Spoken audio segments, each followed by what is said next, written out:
Hi hello friends, എല്ലാവർക്കും നമ്മുടെ Sumi മുഫ scene ഷോട്ടിലോട്ട് ഹൃദയം നിറഞ്ഞ സ്വാഗതം. അപ്പോൾ നമ്മുടെ നാളെ വരാനിരിക്കുന്ന നമ്മുടെ സാന്ത്വനം 2-ൻ്റെ കുറച്ച് നല്ല അടിപൊളി വിശേഷങ്ങളൊക്കെ നമുക്കൊന്ന് കേട്ടാലോ. നമ്മുടെ വീഡിയോസൊക്കെ നിങ്ങൾക്ക് കേൾക്കാൻ ഇഷ്ടമായെങ്കിൽ ലൈക്ക് ചെയ്യാനും ഹൈപ്പ് ചെയ്യാനും മറന്നു പോകില്ല കേട്ടോ. ഒപ്പം തന്നെ നമ്മുടെ ചാനൽ ആദ്യമായിട്ടാണ് കാണുന്നതെങ്കിൽ ഒന്ന് സബ്സ്ക്രൈബ് ചെയ്തുകൂടെ വെച്ച് സപ്പോർട്ട് ചെയ്യണേ. അപ്പോൾ നമുക്ക് നാളത്തെ വിശേഷത്തിലോട്ട് പോയാലോ. അങ്ങനെ നമ്മുടെ ദേവമംഗലത്തുള്ളവർക്ക് ഭയങ്കര ഒരു സന്തോഷമാണ്.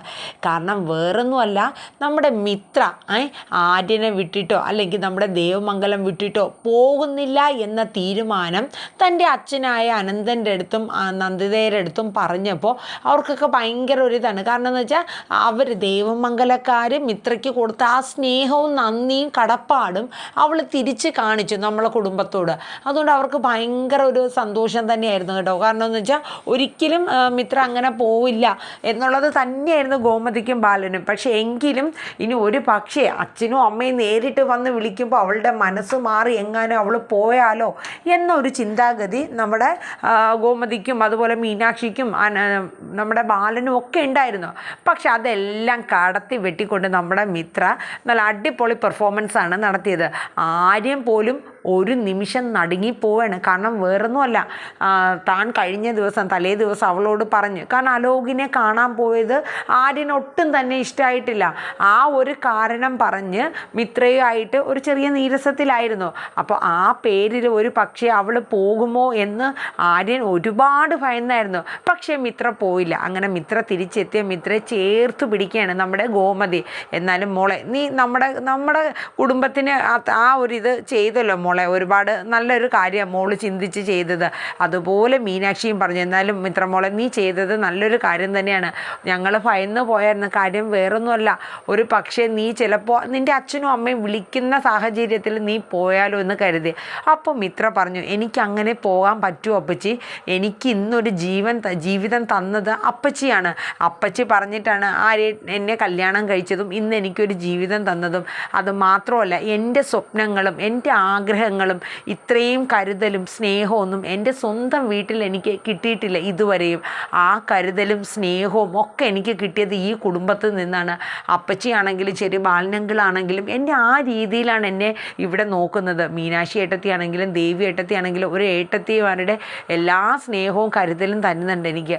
അതുമാത്രമല്ല, ഇതിനേക്കാളൊക്കെ ഉപരി എല്ലാ സന്തോഷവും എനിക്ക് തന്ന് എന്നെ ഒരു പുതിയ ജീവിതത്തിലോട്ട് എൻ്റെ സ്വപ്നങ്ങൾക്ക് വേണ്ടി ഒരുപാട് കഷ്ടപ്പെടുന്ന ആര്യനെ, ആ ആര്യനെ വിട്ടിട്ട് എനിക്കങ്ങനെ പോകാൻ പറ്റുമോ മീനു ഏട്ടത്തി എന്നൊക്കെ ഇങ്ങനെ പറയുന്നുണ്ട് കേട്ടോ. മിത്രയുടെ വാക്കുകൾ കേട്ടപ്പോൾ അവർക്ക് പോലും ഒരു നിമിഷം വല്ലാത്തൊരു ബുദ്ധിമുട്ട് തോന്നുകയാണ്. കാരണം എന്തെന്ന് വെച്ചാൽ അവൾ ഇത്രയും നമ്മളെ കുടുംബത്തെ ആത്മാർത്ഥമായിട്ട് സ്നേഹിക്കുന്നുണ്ടല്ലോ. കാരണം വെച്ചാൽ മിത്രയുടെ ജീവിതം ഒരു ഔദാര്യമാണ്. കാരണം നമ്മുടെ ഗോമതി മരണത്തിലേക്ക് വഴുതി വീഴാൻ പോയ നമ്മുടെ മിത്രയെ രക്ഷിച്ച് ഇന്നൊരു ജീവിതം കൊടുത്ത് നിർത്തിയത് നമ്മുടെ ഗോമതിയാണ്. അതും ആര്യൻ്റെ ഒരു മനസാക്ഷി കൊണ്ട്. ആര്യൻ അന്ന് വിവാഹം കഴിക്കാൻ മിത്രയെ സമ്മതമായതുകൊണ്ടല്ലേ അങ്ങനെ ഒരു ജീവിതം കിട്ടിയത്. അപ്പോൾ ആ ഒരു കടപ്പാട് മിത്ര തിരിച്ച് കാണിച്ചു. മിത്രയ്ക്ക് നൽകിയ ആ ഒരു കെയറിങ്ങും കാര്യങ്ങളും തിരിച്ച് ആ കുടുംബത്തോട് തന്നെ മിത്ര കാണിക്കണത് മംഗലക്കാരോട്. അങ്ങനെ അതിനുശേഷം നമ്മുടെ ആര്യൻ ടെൻഷനായിട്ട് ഭയങ്കര ഒരു ഇതിൽ നിന്നേണ്. അപ്പം മിത്ര പോകുന്നില്ല എന്ന് കണ്ടപ്പോൾ ആര്യൻ അത് അത്രയേറെ സന്തോഷത്തിലായിരുന്നു. അങ്ങനെ മിത്ര റൂമിലോട്ട് വരെയാണ് കേട്ടോ. റൂമിലെത്തിക്കഴിഞ്ഞപ്പോൾ ആര്യനൊന്ന് മിത്രയെ നോക്കുകയാണ്. അപ്പോൾ മിത്രയും ആര്യനെ നോക്കുകയാണ്. എന്നിട്ട് രണ്ടുപേരും ഒരു നിമിഷം അങ്ങോട്ടും ഇങ്ങോട്ടും അപ്പുറം ഇപ്പുറമായിട്ട് ഇരിക്കുകയാണ് കേട്ടോ. എന്നിട്ട് മിത്ര പറഞ്ഞു, ആര്യൻ എന്നെക്കുറിച്ച് എന്താ കരുതിയത്? ഞാൻ ആര്യനെ ഇട്ടിട്ട് പോകുമെന്നാണോ? അങ്ങനെയാണോ ആര്യൻ എന്നെ മനസ്സിലാക്കിയത്? ഇത്രയും പറഞ്ഞു തീരും മുമ്പ് എന്നെ ആര്യൻ ഓടിച്ചെന്ന് മിത്രയെ അങ്ങ് കെട്ടിപ്പിടിക്കാൻ കേട്ടോ. കാര്യം അവർ ഭാര്യയും ഭർത്താവുമായിട്ടാണ് ജീവിക്കുന്നതെങ്കിലും ഒരിക്കലും ആ ഒരു ശരീരബന്ധത്തിലോട്ടൊന്നും അവരങ്ങനെ കടന്നിട്ടില്ല. ഭാര്യ ഭർത്താവ് അവർ മനസ്സുകൊണ്ട് ഒരു ഭാര്യയും ഭർത്താവും എന്ന രീതിയിൽ തന്നെയാണ് ജീവിക്കുന്നത്. പക്ഷെ അവർ ഒരുമിച്ച് അങ്ങനെ ഒരു ജീവിതം ഇതുവരെ നയിച്ചിട്ടില്ല. പക്ഷെ ആദ്യമായിട്ട് ആര്യന് അങ്ങനെ അത് ഇങ്ങനെ ആ ഒരു സ്നേഹം പ്രകടിപ്പിക്കാതിരിക്കാൻ ആര്യന് കഴിഞ്ഞില്ല. ആര്യൻ മിത്രയെ അങ്ങ് വരിഞ്ഞു മുറുകി അങ്ങ് കെട്ടിപ്പിടിക്കാൻ കേട്ടോ. മിത്രയ്ക്ക് മനസ്സിലായി. കാരണം ആര്യൻ തന്നെ അത്രയേറെ സ്നേഹിക്കുന്നുണ്ട്, തന്നെ മനസ്സിലാക്കിയിട്ടുണ്ട്. അതാണ് ആര്യൻ അങ്ങനെ ആ ഒരു സ്നേഹം കാണിക്കണമെന്ന്. എന്നിട്ട് മിത്ര പറഞ്ഞു, ആര്യന് തോന്നുന്നുണ്ടോ ഞാൻ അങ്ങനെ ആര്യനെ ഇട്ടിട്ട് പോകുമെന്ന്? എനിക്ക് വേണ്ടിയിട്ട് ഇത്രയും കഷ്ടപ്പെട്ട് എൻ്റെ സ്വപ്നങ്ങൾ സാക്ഷാത്കരിക്കാൻ വേണ്ടിയിട്ട് ഇത്രയേറെ കഷ്ടപ്പെടുന്ന, സ്വന്തം ജീവിതം പോലും കളഞ്ഞ് എനിക്ക് വേണ്ടി കഷ്ടപ്പെടുന്ന എൻ്റെ ആര്യനെ ഇട്ടിട്ട് എനിക്ക് പോകാൻ പറ്റുമോ എന്ന് അങ്ങ് ചോദിക്കാനായിട്ടോ. അങ്ങനെ ആര്യൻ അങ്ങ് മിത്രയെ ഒരുപാട് അങ്ങോട്ട് കരഞ്ഞു. ആര്യൻ പൊട്ടിക്കരഞ്ഞുകൊണ്ട് മിത്രയെ അങ്ങ് കെട്ടിപ്പിടിക്കാനായിട്ടോ. ആര്യന് എന്ത് പറയണമെന്ന് അറിഞ്ഞൂട്ടോ. ഞാൻ സത്യം പറഞ്ഞ ആര്യം പേടിച്ചു പോയായിരുന്നു. കാര്യം ഇന്നലെ മിത്രയോട് അത്രയും ഇതായിട്ട് സംസാരിച്ചപ്പോൾ എൻ്റെ ഉള്ളിലൊരു വല്ലാത്ത ഭയം തോന്നി. നിൻ്റെ അച്ഛനും അമ്മയും കാണുമ്പോൾ നീ പോകുമോ എന്നൊക്കെയുള്ളൊരു ഭയം എനിക്കുണ്ടായി മിത്രയെന്നൊക്കെ ആര്യം പറയാനായിട്ടോ. അങ്ങനെ എല്ലാവർക്കും ഭയങ്കര സന്തോഷമാവാണ്. ഇതേ സമയം നമ്മുടെ അച്യുതനും അതുപോലെ രാജശ്രീയും ആനന്ദനും നന്ദിതയൊക്കെ തിരിച്ച് കൃഷ്ണമംഗലത്ത് എത്തിക്കഴിഞ്ഞപ്പോഴോ അവിടെ ഭയങ്കര സങ്കടമാണ്. കാരണം മിത്ര ഒരിക്കലും വിളിച്ചിട്ട് വരൂലെന്ന് അവരൊരിക്കലും പ്രതീക്ഷിച്ചില്ല. മിത്ര വരും എന്ന് തന്നെയാണ് അവർ കരുതിയത് കേട്ടോ. പക്ഷേ ഇങ്ങനെ ഒരു ട്രാജഡി ഉണ്ടാകുമെന്ന് അവരൊരിക്കലും കരുതിയില്ല. അപ്പോൾ സുകന്യ ചോദിക്കുന്നുണ്ട്, അല്ല മിത്ര അപ്പോൾ വന്നില്ലേ? അപ്പോൾ അച്യുതൻ പറഞ്ഞു, പിന്നെ അവൾ വരുന്നു, അവൾക്കൊരു നന്ദിയുണ്ടോ? അവൾ സ്വന്തം കുടുംബം കളഞ്ഞിട്ട് കണ്ടവൻ്റെ കൂടെ ഓടിപ്പോയവളാ. അവൾ ഇനിയിപ്പോൾ അച്ഛനും അമ്മയും ചെന്ന് വിളിച്ചാൽ വരുമോ എന്നൊക്കെ പറഞ്ഞ് ഓരോ കുറ്റങ്ങളും ഇത്രേ പറയുന്നുണ്ട് കേട്ടോ. ഇത് കേട്ടിട്ട് രാജശ്രീക്ക് സഹിക്കാൻ പറ്റുന്നില്ല. അനന്തനും നന്ദിതയും വന്നിട്ട് അങ്ങനെ എന്നെ നിൽക്കുക. അപ്പോൾ അനന്തൻ പറഞ്ഞു, അല്ല അവർക്കിപ്പോൾ അവിടെ സന്തോഷമായിട്ടുള്ളൊരു ജീവിതമാണല്ലോ, ഇനി നമ്മളായിട്ട് അത് കെടുത്തണം എന്തിനാ? നന്ദിതയും പറഞ്ഞു, അത് തന്നെ. പിന്നെ അവൾക്ക് അവിടെ സന്തോഷമാണെന്നല്ലേ പറയണത്, പിന്നെ എങ്ങനെയാണ് അവൾ ആ ജീവിതം ഇട്ടെറിഞ്ഞിട്ട് നമ്മൾ വിളിക്കുമ്പോൾ വരണത് എന്നുള്ളത് നന്ദിതയും പറഞ്ഞു. അത് കേൾക്കണതും രാജശ്രീ പറയുന്നുണ്ട്, നിങ്ങൾക്ക് നിങ്ങളുടെ മകളുടെ കാര്യം മാത്രം, എൻ്റെ മകൻ ഇന്നും ഇരുമ്പഴിക്കുള്ളിൽ കിടക്കുകയാണ്. ആ ഒരു വിചാരം ഈ കുടുംബത്തിൽ ആർക്കെങ്കിലും ഉണ്ടോ നിങ്ങൾക്കെന്ന് ചോദിച്ചുകൊണ്ട് രാജശ്രീ അങ്ങ് നിലവിളിക്കാനായിട്ടോ. അപ്പോൾ എല്ലാവർക്കും ഭയങ്കര വിഷമാവാണ്. ഇന്ദിരാമ്മ പോലും ഒരു നിമിഷം ഒന്ന് പതറിപ്പോവാണ് രാജശ്രീ. കാരണം ഊണില്ല, ഉറക്കമില്ല, ആകെ ഒരു ഭ്രാന്ത് പിടിച്ച കിടക്ക് രാജശ്രീ അച്യുതനും ഒക്കെ അങ്ങ് നടക്കുകയാണ്. എൻ്റെ മകൻ്റെ ഒരു ചിന്ത പോലും നിങ്ങളുടെ ഉള്ളിലില്ല. അവൻ്റെ ഒരു പ്രായത്തിൻ്റെ കുറച്ച് കുരുത്തക്കേടുകൾ അവൻ കാണിച്ചു, ഇല്ല എന്നല്ല. പക്ഷേ ഈ കുടുംബത്തിലെ അവൻ മൂത്ത കുട്ടി, ആ ഒരു വിചാരം ഏട്ടനോ ഏട്ടത്തിക്കോ ഉണ്ടോ എന്നൊക്കെ ചോദിച്ച് രാജശ്രീ നിലവിളിക്കാനായിട്ടോ.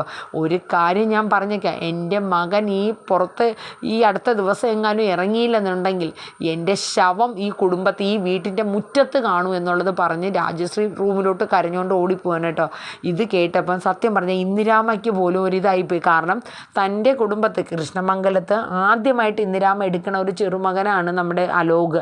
അവൻ ഈ ഒരു അവസ്ഥ വന്നത് കണ്ടിട്ട് ഇന്ദിരാമ്മയ്ക്കും ഒരു വല്ലാത്ത ബുദ്ധിമുട്ടാവുകയാണ്. അങ്ങനെ ഇന്ദിരാമ്മ ഇതിന് ഇനി എന്താ ഒരു സൊല്യൂഷൻ, അതായത് ഗോമതിയെ കണ്ട് ഇതിന് എന്തെങ്കിലും പറയാൻ പറ്റുമോ എന്നുള്ളൊരു ആലോചനയിലാണ് നമ്മുടെ ഇന്ദിരാമ്മ. അങ്ങനെ പോയി നിന്നിട്ട് ആ വീടിൻ്റെ മതിലിൻ്റെ അവിടെ പോയി നിന്ന് നമ്മുടെ ഗോമതിയെ കണ്ട് കാര്യങ്ങളൊക്കെ പറയുന്നുണ്ട്. മോളെ, ഞാൻ ഇനി ജീവിച്ചിരിക്കുന്നതിൽ എന്തർത്ഥമുള്ളത്?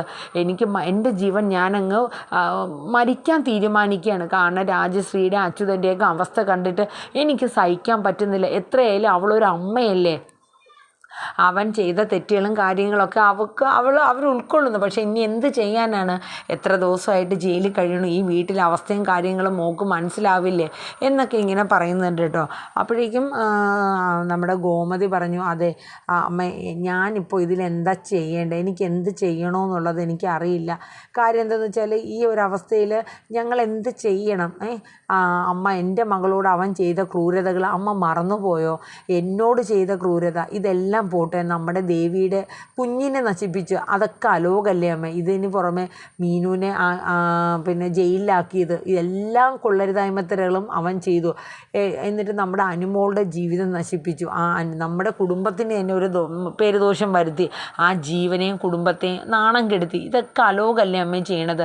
ഇതൊക്കെ അങ്ങനെ പൊറുക്കാൻ പറ്റുമോ? ഞാൻ എന്തു പറഞ്ഞാൽ ബാലേട്ടൻ്റെ മുന്നിൽ പറയേണ്ടത്? അമ്മ തന്നെ അപ്പോൾ പറഞ്ഞു, എനിക്കൊന്നും അറിയില്ല മോളെ, എന്തായാലും എനിക്കിതൊന്നും കണ്ടും കേട്ടും അധികം നാൾ ജീവിച്ചിരിക്കണമെന്ന് പോലും എനിക്ക് ആഗ്രഹമില്ല. എൻ്റെ മക്കളുകൾ തമ്മിൽ തന്നെ ഇങ്ങനെ അങ്ങോട്ടും ഇങ്ങോട്ടും ഒരു വഴക്കും യുദ്ധമൊക്കെ ആയിട്ട് നടന്നാൽ ഞാൻ എന്ത് ചെയ്യും? എൻ്റെ ഒരു അമ്മയുടെ മാനസികാവസ്ഥ നീ മനസ്സിലാക്കണം എന്നൊക്കെ പറഞ്ഞിട്ട് ഇന്ദിരാമ്മ കുറേ കരഞ്ഞ് പറയണം കേട്ടോ. ഗോമതിക്ക് വല്ലാത്ത പ്രയാസമാവേണ്. അങ്ങനെ ഗോമതി ചെന്നിട്ട് നമ്മുടെ ബാലൻ്റെ അടുത്ത് ഈ കാര്യങ്ങളൊക്കെ പറയണം. അപ്പം ഗോമതിയും ബാലനും സംസാരിക്കുന്നത് നമ്മുടെ അനു കേൾക്കുന്നുണ്ട് കേട്ടോ. അപ്പോൾ ബാലൻ പറഞ്ഞു, നീ ആ കാര്യം, അമ്മ പറഞ്ഞ കാര്യങ്ങൾ മാത്രമാണോ ഗോമതി നീ ആലോചിക്കണേ? നമ്മുടെ കുടുംബത്തിനോട് അവൻ ചെയ്ത ക്രൂരതകൾ, നമ്മുടെ മോളുടെ ഭാവി നശിപ്പിച്ച് അവനോട് പൊറുക്കണമെന്നാണോ പറയണത്? നീ ഇതെങ്ങാനും പറഞ്ഞ് അനുവിൻ്റെ അടുത്ത് ചെന്ന് എൻ്റെ മോളുടെ മനസ്സെങ്ങാനും മാറ്റാൻ ശ്രമിച്ചുണ്ടല്ലോ, നീ അറിയോ കേട്ടോ എന്നൊക്കെ പറഞ്ഞിട്ട് ബാലൻ നമ്മുടെ ഗോമതിയെ വഴക്ക് പറയുന്നത്. പക്ഷേ ഇതെല്ലാം നമ്മുടെ അനുശ്രീ മാറി നിന്ന് കേൾക്കുന്നുണ്ടായിരുന്നു. അങ്ങനെ അനുവിൻ്റെ മനസ്സിൽ ഒരിത് തോന്നുന്നു. കാരണം തൻ്റെ ഈ ഒരു കേസ് കാരണം എത്ര പേരുടെ മനസ്സാണ് വേദനിക്കുന്നത്. കാര്യം അലോക് ചെയ്ത തെറ്റ് ഒരിക്കലും പൊറുക്കാൻ പറ്റുന്നതല്ല. പക്ഷേ എങ്കിലും ഈ തെറ്റുകൾ ചെയ്തിട്ട് മറ്റുള്ളവരാണല്ലോ ഇത് സങ്കടപ്പെടുത്തുന്നതെന്ന് ഓർത്തിട്ട് അനുവിനൊരു വല്ലാത്തൊരു ബുദ്ധിമുട്ട് തോന്നുന്നു കേട്ടോ. അപ്പോൾ അടുത്ത ഇയറിങ്ങിന് പോണ സമയത്ത് ഇനി എന്താ ചെയ്യേണ്ടത്, അലോകിന് എതിരായിട്ടൊന്നും പറയണ്ട എന്നൊക്കെയുള്ള ചില കാര്യങ്ങളൊക്കെ നമ്മുടെ അനു ഇങ്ങനെ മനസ്സിൽ ആലോചിക്കാൻ കേട്ടോ. അനുവിന് വല്ലാത്തൊരു വീർപ്പുമുട്ടലായിരുന്നു. അപ്പോൾ ഇതിൻ്റെ ഇടയിൽ നമ്മുടെ മിത്രയ്ക്ക് നമ്മുടെ 15-ാം തീയതി ഒരു ടെസ്റ്റ് ഉണ്ടായിരുന്നു. ആ ഒരു ടെസ്റ്റും കൂടെ പാസ്സായി കഴിഞ്ഞാൽ മിത്രയുടെ റിലീസ് ആകാനുള്ള ടെസ്റ്റും കാര്യങ്ങളൊക്കെ കഴിയാണ്. അപ്പം അതിന് വേണ്ടിയിട്ട് ഒരു ദൂര സ്ഥലത്താണ് പോകേണ്ടത്. അപ്പോൾ ആര്യനും മിത്രയും കൂടെയാണ് പോകുന്നത്. പക്ഷേ പോകുന്നതിനിടയിൽ നമ്മുടെ അച്യുതൻ കുറേ ആൾക്കാരെയൊക്കെ വെച്ചിട്ട് ചില പരിപാടികളൊക്കെ ചെയ്യുന്നുണ്ട്, അതിന് മുടക്കം വരുത്താൻ വേണ്ടി. കാരണം അച്യുതനും മിത്രയോട് ശരിക്കും അടങ്ങാത്ത ഒരു ദേഷ്യമാണ്. കാരണം സ്വന്തം അതായത് തൻ്റെ മകന് വേണ്ടിയിട്ട് ഒരു സപ്പോർട്ട് പോലും അവൾ ചെയ്തില്ല എന്നുള്ളൊരു ദേഷ്യവും കൂടെ. അങ്ങനെ പല തടസ്സങ്ങളും മിത്രയ്ക്കും ആര്യനും പോകുന്ന വഴിക്ക് വരുന്നുണ്ട്. അവരൊരു ലോറിയിലൊക്കെ കയറിയായിട്ടാണ് പോണത് കേട്ടോ ഈ സ്ഥലത്ത്, ഈ ഇതിൻ്റെ ടെസ്റ്റിന് വേണ്ടിയിട്ട്. അപ്പോൾ പോകുന്ന വഴി അവർക്ക് ഇടയ്ക്ക് ചില സമയം ആ പോകുന്നതിൻ്റെ ഇടയിൽ റൂമൊക്കെ എടുത്ത് താമസിക്കേണ്ടിയൊക്കെ വരുന്നുണ്ട് കേട്ടോ. അങ്ങനെ റൂമൊക്കെ എടുത്ത് താമസിക്കുമ്പോൾ അവിടെ നല്ല ക്ലൈമറ്റും കാര്യങ്ങളൊക്കെയാണ് കേട്ടോ. അങ്ങനെ ഒരു ദിവസം ആ കഴിയുന്ന സമയത്ത്, ആ റൂം എടുക്കുന്ന സമയത്ത് എപ്പോഴൊക്കെയോ അവരുടെ മനസ്സിൻ്റെ ആ ഒരു ഇതൊക്കെ അവരുടെ കയ്യിൽ നിന്ന് പോവുകയാണ്. അതായത് അവർ ഭാര്യ ഭർത്താവായിട്ട് അവരുടെ ഒരു ആദ്യ രാത്രി അതൊക്കെ അങ്ങനെ സംഭവിച്ചു പോവുകയാണ് കേട്ടോ. അങ്ങനെ മിത്രയും ആര്യനും മനസ്സുകൊണ്ട് ശരീരം കൊണ്ടും ഒന്നാവുന്ന ചില നിമിഷങ്ങളൊക്കെ അതിനിടയിൽ കടന്നു വരുന്നുണ്ട് കേട്ടോ. അപ്പോൾ ടെസ്റ്റും കാര്യങ്ങളൊക്കെ കഴിഞ്ഞു. അപ്പം മിത്രയ്ക്ക് നല്ല പോസിറ്റീവായിട്ടുള്ള കാര്യങ്ങളൊക്കെ തന്നെയാണ്, എല്ലാം ഓക്കെ ആയി. അപ്പം നമുക്ക് ഇന്ന് തന്നെ പോകാമെന്ന് മിത്ര പറയുന്നുണ്ട്. അപ്പോൾ ആര്യം പറഞ്ഞു, നല്ല ക്ലൈമറ്റൊക്കെ അല്ലേ ഇവിടെ, നമുക്കൊരു 2 ദിവസം ഇവിടെ നിന്നാലോ? അയ്യോ ബാലനെങ്കിൽ വഴക്ക് പറയും, അച്ഛൻ്റെ കാര്യമൊക്കെ അവരിതൊക്കെ കഴിഞ്ഞല്ലേ ഇവിടെ വന്നത്, നമുക്കൊരു കാര്യം ചെയ്യും, ഞാൻ അച്ഛനെ ഇപ്പം തന്നെ വിളിക്കാം.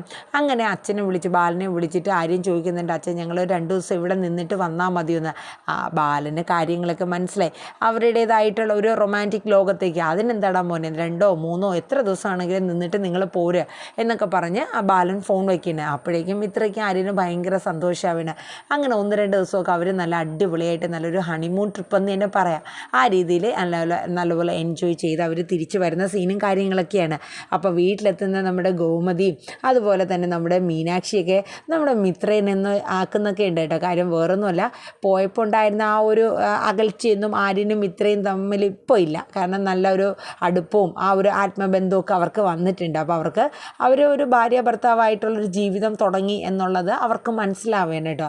അങ്ങനെ കാര്യങ്ങളൊക്കെ നല്ല രീതിയിലാണ് വരുന്നത്. ഇനിയിപ്പോൾ നമ്മുടെ അലോകിൻ്റെ കാര്യത്തിൽ എന്ത് തീരുമാനമാണ് വരുന്നതെന്നൊക്കെ നമുക്ക് കാത്തിരിക്കാം. അപ്പോൾ എല്ലാവരും നമ്മുടെ സാന്ത്വനം 2-ൻ്റെ ഈ ഒരു വിശേഷമൊക്കെ ഒന്ന് കേൾക്കുക. നിങ്ങളുടെയൊക്കെ നല്ലൊരു സപ്പോർട്ട് ഉണ്ടാകുമെന്ന് പ്രതീക്ഷിക്കുന്നു. നമ്മുടെ വീഡിയോസ് നിങ്ങൾ കേൾക്കുന്നതിനോടൊപ്പം തന്നെ ലൈക്ക് ചെയ്യാനും ഹൈപ്പ് ചെയ്യാനും മറന്നുകൊണ്ട് കേട്ടോ. ഒപ്പം നമ്മുടെ ചാനൽ ആദ്യമായിട്ടാണ് കാണുന്നതെങ്കിൽ ഒന്ന് സബ്സ്ക്രൈബ് ചെയ്ത് സപ്പോർട്ട് ചെയ്യുക. അപ്പോൾ ഈ ചാനലിൽ തന്നെ നമ്മൾ രാത്രി 9:30 നമ്മളെ മഴതോരും മുമ്പേ അപ്ലോഡ് ചെയ്യുന്നുണ്ട്. നിങ്ങളെല്ലാവരും കണ്ട് സപ്പോർട്ട് ചെയ്യണം കേട്ടോ.